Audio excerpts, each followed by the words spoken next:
날 이제 3장을 살펴봤는데 이제 3장의 내용을 잠시 떠올리면 이제 이렇습니다. 이제 고난 당하는 욥이 있었는데 그 욥에게 세 명의 친구가 찾아왔습니다. 이제 위로하기 위해 찾아왔죠.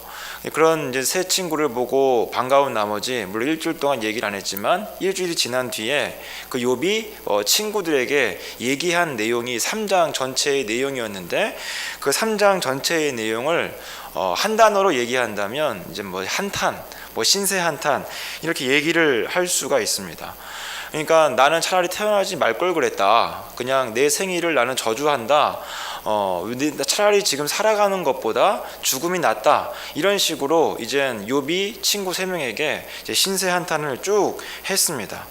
이제 그런 신세 한탄에 대해서 이제 반응한 첫 번째 사람이 3명의 친구 중에 한 명인 엘리바스인데 그 엘리바스가 이젠 얘기하는 그 욥의 한탄에 대해서 반응하는 그 장이 오늘 읽은 그 4장입니다.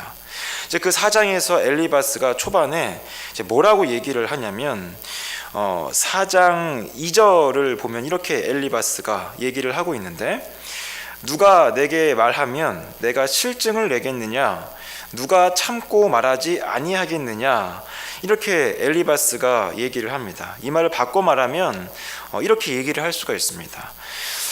예전에 욥이 굉장히 많은 충고를 사람들에게 했던 것 같습니다. 욥이 이제 어려운 삶을 살아가고 있는 사람들에게 많은 충고를 했는데 이제 그 장면을 떠올리면서 엘리바스가 뭐라고 얘기를 하는 거냐면 하나님께서는 아무런 이유나 없이 고통이나 시련을 주시지 않는다. 하나님께서 반드시 고통과 시련을 주실 때는 이유가 있는데 어떤 이유가 있냐면 너에게 어떤 죄가 있기 때문에 그런 시련과 고통을 주는 것이다. 그러므로 죄를 뉘우치고 하나님을 경외하면 지금 네가 겪고 있는 시련과 고통을 이겨낼 수 있을 것이다 라고 욥이 엘리바스에게 여러 번 엘리바스가 아니고 욥이 다른 사람들에게 충고를 했는데 이 말을 빌려서 엘리바스가 이제 얘기를 하는 겁니다. 네가 예전에 그렇게 어렵고 시련을 당하고 고난당하는 사람들에게 이렇게 얘기하지 않았느냐? 그럼 네가 말한 대로만 우리가 생각을 한다면 지금 네가 겪고 있는 고난과 고통은 네가 뭐 알든 못하든 어떤 죄 때문에 그런 것인데 그렇다면 지금 네가 이 어려운 자리에서 벗어나기 위해서는 지금 그 죄로부터 네가 회개를 하고 하나님을 경외하면 그러면 네가 이 시련과 고난에서 벗어날 수 있을 텐데 근데 어떻게 네가 우리에게 이렇게 하나님을 저주하면서 원망할 수가 있느냐 이렇게 지금 엘리바스가 그 신세 한탄을 한 욥에게 화를 내는 겁니다. 그렇게 화를 낸 다음에 이제 엘리바스가 욥에게 충고를 하는 이제 그 내용들이 오늘 읽은 17절부터 20절까지 말씀입니다. 그러면 엘리바스가 욥에게 이제 뭐라고 충고를 했는가? 한번 좀 17절을 보면 이렇게 충고를 하는데 사람이 어찌 하나님보다 의롭겠느냐? 사람이 어찌 그 창조하신 이보다 깨끗하겠느냐라고 이렇게 충고를 합니다. 이제 이 말은 뭐 특별히 틀린 거 없이 맞죠. 죄를 가지고 또 죄인으로 태어나는 사람이 하나님보다 의롭다라고 얘기하는 것은 이제 불가능합니다. 그야말로 어불성설이죠. 옳은 충고를 한 것 같습니다. 여기까지는 맞는 것 같은데 그 다음에 이제 문제가 생기죠. 이제 18절을 보시면 이렇게 얘기를 합니다. 18절을 보면 하나님은 그의 종이라도 그대로 믿지 아니하시며 그의 천사라도 미련하다 하시나니 라고 얘기를 하고 있습니다. 여기서 이제 종이라는 것은 뭐냐면 이제 영적인 존재가 우리가 천사로 잘 알고 있는데 천사 외에도 또 다른 영적인 존재가 있습니다. 하나님 그 보좌 이제 근저에서 이제 하나님을 이렇게 수발하는 그런 영적인 존재들이 있는데 그런 영적인 존재들을 가리켜서 종이다라고 얘기를 합니다. 그런데 지금 이 엘리바스가 뭐라고 얘기를 하냐면 하나님께서는 자기가 부리시는 천사들이나 종들까지도 믿지 않는다라고 말씀을 하십니다. 이 언뜻 생각하면은 그럴 수 있는 것처럼 생각할 수 있지만 사실 그 성경에는 그 어디에도 하나님께서 하나님을 보좌하는 그 영적인 존재인 종이나 천사들을 하나님이 믿지 않으신다 이렇게 얘기하는 내용이 성경 어디에도 없습니다. 그러니까 지금 엘리바스가 잘못된 근거를 가지고 이 욥에게 이제 충고를 하는 거죠. 그 다음에 18절, 19절을 또 한 번 보면 엘리바스가 또 잘못된 내용을 얘기하고 있는데 18절, 19절을 보시면 하나님은 그의 종이라도 그대로 믿지 아니하시며 그의 천사라도 미련하다 하시나니 하물며 흙집에 살며 티끌로 털을 삼고 하루살이 앞에서라도 무너질 자이겠느냐라고 충고를 하고 있습니다. 그러니까 19절에 보면은 하물며 흙집에 살며 티끌로 털을 삼고 하루살이 앞에서라도 무너질 자, 이것은 이제 뭐냐면 인간을 얘기하고 있습니다. 그러니까 하나님께서는 천사들이나 종들도 믿지 않으시는데 하물며 흙으로 집을 짓고 사는 그 인간을 뭐 믿겠느냐, 이런 얘기를 하고 있는데 이 뉘앙스로 보면은 지금 엘리바스가 욥에게 어떤 뉘앙스로 얘기를 하냐면 하나님께서는 천사나 종들보다 인간을 더 못한 존재로 여기신다. 그러니까 인간은 천사보다 더 열등한 존재라고 지금 엘리바스가 욥에게 얘기를 하고 있습니다. 그런데 성경을 보면 엘리바스가 얘기한 내용과 이제 정반대의 내용들이 나옵니다. 이제 물론 현재는 그렇지 않죠. 현재는 천사가 인간보다 훨씬 힘도 세고 지능도 높습니다. 어떻게 그것을 알 수 있냐면 요한계시록 12장 7절부터 8절을 보면은 이런 내용이 나오는데 천사 미가엘이 사탄의 악한 권세와 싸운다라고 말씀을 하고 있습니다. 그러니까 우리 인간은 지금 마귀와 절대로 싸울 수 없는 존재죠. 마귀가, 사탄이 우리보다 힘이 훨씬 세고 그들을 대적할 힘과 능력이 우리 인간에게는 없습니다. 근데 그런 마귀와 사탄을 대적해서 누가 싸우고 있냐면 미가엘이라는 이름을 가진 천사가 싸우고 있다라고 성경이 지금 얘기를 하고 있는 걸 보면 분명히 천사가 인간보다 지금은 힘도 세고 지능이 높다라는 것을 알 수가 있습니다. 그런데 다른 성경 등을 보면은 뭐라고 얘기를 하고 있냐면 먼저 천사들은 구원을 받지 못한다라고 얘기를 하고 있습니다.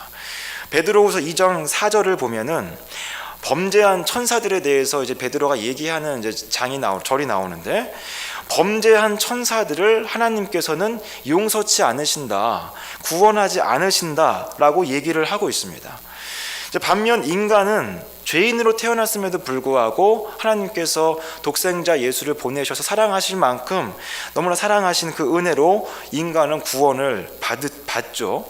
이런 점에서 천사는 인간보다 하나님의 사랑을 덜 받는 인간보다 못한 존재다라고 생각을 할 수 있습니다. 그리고 천사는 또 인간과 다르게 인간은 하나님의 형상대로 지음을 받았는데 천사는 하나님의 형상대로 지음 받았다라는 내용이 성경 어디에도 없습니다.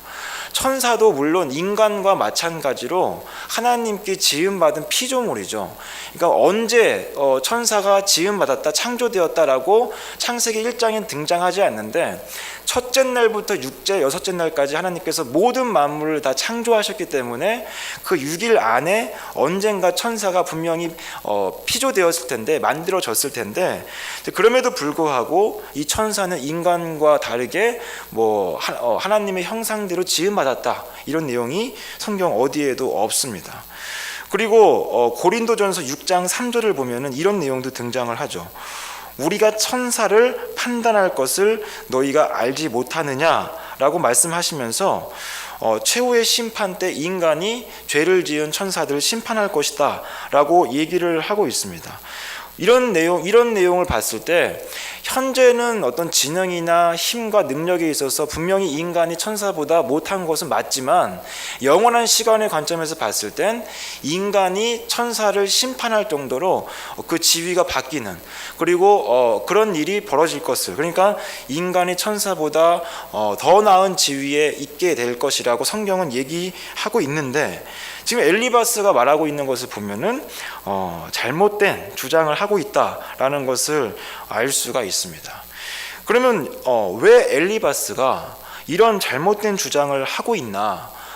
우리가 그 이유가 이 4장에 등장을 하는데 4장 12절부터 16절을 보면은 이런 내용이 있습니다. 먼저 12절을 보면 엘리바스가 어떤 말씀이 내게 가만히 이르고 그 가느다란 소리가 내게 들렸었나니 라고 얘기를 하고 있고, 13절을 보면은 사람이 깊이 잠들 즈음 내가 그 밤에 본 환상으로 말미암아 에서 그 밤에 본 환상이라고 얘기를 하고 있고, 또 16절을 보면 그 영이 서 있는데 나는 그 형상을 알아보지 못하여도 라고 얘기를 하고 있습니다. 이런 것을 통해서 엘리바스에 대해서 알 수 있는 중요한 사실은 뭐냐면, 지금 엘리바스가 욥에게 충고를 할 때 어떤 것을 근거로 얘기를 하고 있느냐, 그것은 엘리바스가 자신의 체험과 경험을 가지고 지금 얘기하고 있다라는 사실을 알 수 있습니다. 그러니까 엘리바스가 체험을 바탕으로 한 그 신앙을 가지고 지금 엘리바스가 욥에게 얘기를 하고 있는 것이죠.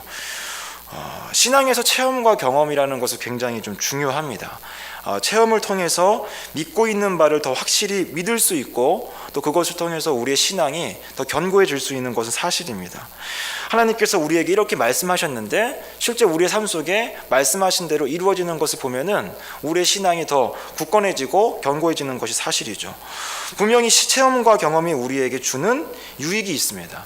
그럼에도 불구하고 체험과 어떤 경험이 주는 그 유익에는 위험성이 따르는데, 좀 더 정확히 얘기를 하면 체험을 우리의 믿음의 내용보다 더 앞세우는 것은 대단히 굉장히 위험하다라는 것을 좀 기억할 필요가 있습니다.